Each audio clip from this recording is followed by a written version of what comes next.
Hello everyone, CSIR net अड्डा 24/7 में आपको स्वागत है। मेरा नाम पायल है और आज हम बात करने वाले हैं यूपी स्कॉलरशिप 2025 जो कि अब लाइव हो चुकी है। और ये सारे बच्चों के लिए यानी कि pre matric, post matric, UG, PG, PhD सारे बच्चों के लिए यहाँ पर स्कॉलरशिप जो है वो अवेलेबल है। अगर आप कोई से भी कैटेगरी से बिलोंग करते हैं, जनरल हो, ओबीसी हो, SC ST, माइनॉरिटी, तो सभी के लिए यहाँ पे जो स्कॉलरशिप है और मैं आपको बताने वाली हूँ कि किस तरीके से आपको फॉर्म सबमिट करना है। जिन्होंने पहले कर रखा है वो किस तरीके से रिन्यू करने वाले हैं, हम सारी चीजें देखने वाले हैं। चलिए देखते हैं।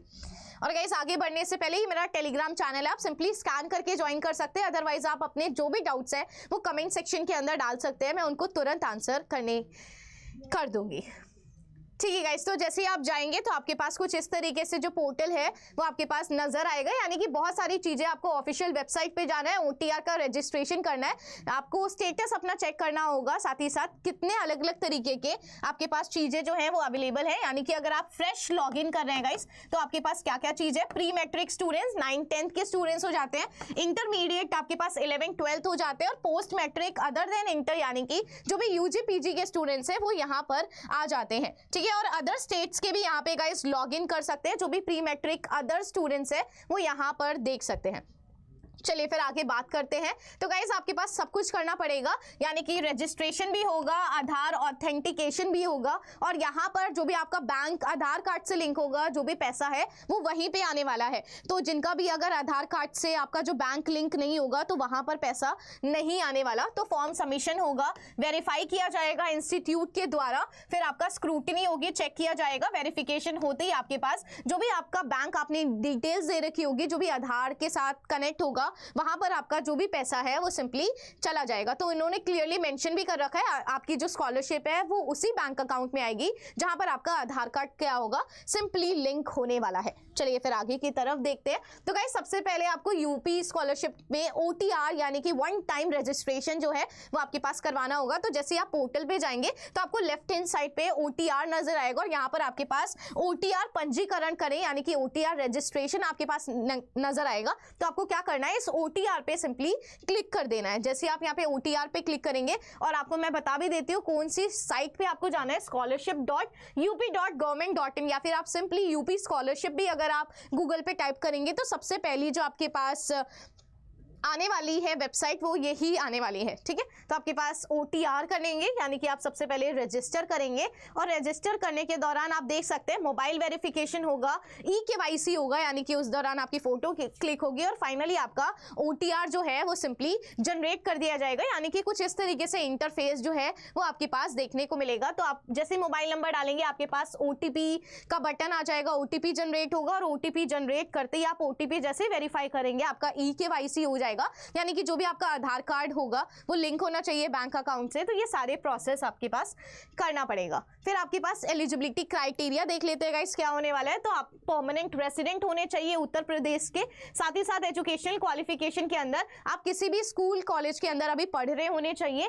और आपका अगर इनकम लिमिट के बारे में बात करी जाए तो जो भी हमारे पास जनरल और OBC कैंडिडेट्स है उनका 2 लाख पर एनम होना चाहिए, यानी कि 2 लाख से कम होना चाहिए, और SC ST कैंडिडेट्स के लिए 2.5 लाख रुपए पर साल का होना चाहिए। अगर इतना आपके पास है यानी कि इससे कम इनकम सर्टिफिकेट है अगर आपके पास, तो आप यहाँ पे एलिजिबल हो जाते हैं। कोई सी भी कैटेगरी है गाइस, यहाँ पे सारी कैटेगरीज चलने वाली है। तो प्री मैट्रिक यानी कि क्लास 9th और 10th के लिए, 11th और 12th के लिए diploma, degree, graduation, post graduation, PhD, तो जो भी चीजें यहाँ पे आप अवेल कर सकते हैं, स्कॉलरशिप ले सकते हैं। चलिए फिर आगे की तरफ बढ़ते हैं। कौन कौन से डॉक्यूमेंट्स आपको चाहिए होंगे। आधार कार्ड चाहिए जहां पर आपका बैंक अकाउंट लिंक होगा, पासपोर्ट साइज फोटो की चाहिए होगी आपकी, साथ साथ इनकम सर्टिफिकेट, कास्ट सर्टिफिकेट। तो ये मैंने पूरी की पूरी जो लिस्ट है गाइस वो यहाँ पे मैंने मेंशन कर दी है। मोबाइल नंबर हो गया, रजिस्ट्रेशन नंबर, फी रिसिप्ट, एजुकेशनल सर्टिफिकेट, बैंक की पासबुक, एड्रेस प्रूफ, ये सारी चीजें आपके पास रिक्वायर्ड होना बहुत ज्यादा जरूरी है, बिकॉज ये सारी चीजें आपको अपलोड करनी पड़ेंगी। चलिए सबसे पहले आप किस तरीके से रजिस्टर करेंगे। तो जैसे आप गाइस इस साइट पे जाएंगे स्कॉलरशिप की, तो आपके पास इस तरीके का इंटरफेस निकल कर आएगा, और इस इंटरफेस पे आपको क्या करना है, यहाँ पे स्टूडेंट्स लिखा हुआ है, और इस स्टूडेंट पे यहाँ पे न्यू रजिस्ट्रेशन यहाँ पे लिखा हुआ है। आपको सिंपली न्यू रजिस्ट्रेशन पे क्या कर देना है, क्लिक कर देना है। जैसे आप न्यू रजिस्ट्रेशन पे क्लिक करेंगे तो आपके पास कुछ इस तरीके से चीजें आ जाएंगी, यानी कि आप प्री मैट्रिक है, पोस्ट मैट्रिक है, कौन सा फॉर्म आपको जो है वो फिल करना है, SC ST के लिए करना है, OBC के लिए करना है, आपका जनरल माइनॉरिटी के लिए करना है, या फिर आपको जनरल के लिए करना है। तो गाइज यहाँ पे सारे के सारे आ जाएंगे, तो आपको सिंपली यहाँ पे चूज कर लेना है कि कौन सा आपके लिए एलिजिबल है, आप किसके लिए। फिर आपके पास क्या हो जाएगा, अगर आपको वही चीज रिन्यू करना है तो गाइस यहाँ पे रिन्यू के लिए भी आपके पास ऑप्शन मौजूद है। आप रजिस्टर कर सकते हैं, लॉगिन फ्रेश कर सकते हैं, या फिर अगर आपने पहले से अवेल कर रखी है, अब आप दोबारा चाहते हैं ये स्कॉलरशिप, तो आप यहाँ पे रिन्यू पे भी क्लिक करके अपना फॉर्म जो है वो सिंपली फिल कर सकते हैं। तो जैसे ही आप लॉगिन करेंगे फ्रेश, तो आप यहाँ पे डालेंगे कि आप फ्रेश कर रहे हैं, प्री मैट्रिक या पोस्ट मैट्रिक जो भी आपका है आप ये मेंशन कर देंगे। साथ ही साथ आपका OTR नंबर कितना आया गाइस, ये सारा कुछ आपको मेंशन करना पड़ेगा। आपका क्या पासवर्ड आपने बनाया, कैप्चा क्या है, और ये सारी चीजें करने के बाद आपको सिंपली यहाँ पे सबमिट करना होगा। जैसे ही आप सबमिट कर लेंगे, आपका जो एप्लीकेशन फॉर्म है वो कुछ इस तरीके से ओपन हो जाएगा, यानी कि आपको रजिस्ट्रेशन आपका कंप्लीट हो चुका है। एप्लीकेशन फॉर्म फिल करेंगे, डॉक्यूमेंट्स डालेंगे, इनकम सर्टिफिकेट डालेंगे, आधार कार्ड की ऑथेंटिसिटी होगी यानी कि KYC होगा पूरा तरीके से, एप्लीकेशन लॉक होगा, और फाइनली आप रिसीव कर लेंगे अपनी हार्ड कॉपी जो है आप इंस्टीट्यूशन में अपना प्रोवाइड करेंगे कि वो क्या कर सके, मैच कर सके, तभी आपको जो स्कॉलरशिप है वो प्रोवाइड की जाएगी, है ना। सब कुछ होने वाला है। अगर आपको अपना एप्लीकेशन स्टेटस चेक करना है तो आप यहाँ पे सिंपली स्टेटस पे जाएंगे। स्टेटस पे जाने के बाद कौन कौन सा आपको स्टेटस चेक करना है, 2023 to 4 करना है, तो यहाँ पे डिफरेंट ईयर्स आपके पास मेंशन होंगे, और जैसे आप क्लिक करेंगे आपके पास आप अपना रजिस्ट्रेशन नंबर डालिए, डेट ऑफ बर्थ डालिए, कैप्चा डालिए, और सिंपली आप क्या कर देंगे, यहाँ पर क्लिक कर देंगे सबमिट के अंदर। तो आपके पास जो स्टेटस है वो आपको विजिबल हो जाएगा, दिख जाएगा कि किस तरीके से आपका कहां पर अटका हुआ है, क्या चीज आपके पास कमी रह गई है, ये सारी चीजें आपको सिंपली पता चल जाएगा। और गाइस ये कुछ हेल्पलाइन नंबर भी है, अगर आपको कोई भी दिक्कत आती है आप स्क्रीनशॉट खींच सकते हैं। अगर आपको कोई भी दिक्कत आती है इन सभी से रिलेटेड तो आप यहाँ पर बात कर सकते हैं। वेलफेयर डिपार्टमेंट में बैकवर्ड क्लासेस के अंदर ये सिर्फ और सिर्फ OBC स्टूडेंट्स के लिए है, और माइनॉरिटी वेलफेयर के अंदर तो यहाँ पे आपके पास डिफरेंट हेल्पलाइन अवेलेबल है, तो आप सिंपली यहाँ पे बात कर सकते हैं।